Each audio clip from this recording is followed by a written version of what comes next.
Hi guys, ఇక్కడ పెరికిట్లో శ్రీ దేవిక కలార్స్ గణపతులు అయితే తయారవుతున్నాయి. ఇక్కడ గణపతి అయితే చూసుకోవచ్చు. ఇక్కడ ఆల్మోస్ట్ గణపతులు అయితే 30% బుకింగ్ అయితే అయిపోయినాయి. ఫినిషింగ్ మాత్రం నడుస్తుంది ఇంకా వరకు చూసుకోవచ్చు. గణపతులు మాత్రం హైలైటింగ్ ఫినిషింగ్ అయితే చేస్తున్నారు. శ్రీ దేవిక కలార్స్ పెరికిట్ ఒక్కసారి విజిట్ అయితే చేయండి. ఇక్కడ శ్రీ దేవిక కలార్స్ పెరికిట్.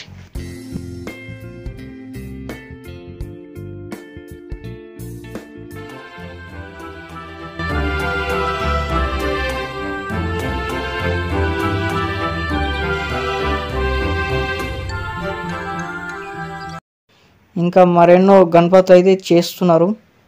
200 రకాల అయితే గణపతులు శ్రీ దేవిక కలార్స్ పెరికిట్లో అయితే తయారవుతున్నాయి. ఇక్కడ 6 నుంచి 20 ఫీట్ల వరకు గణపతులు అయితే తయారు చేస్తున్నారు. మరెన్నో వీడియోస్ కోసం మన ఛానల్ని అయితే సబ్స్క్రైబ్ చేసుకోండి. Thank you for watching this video.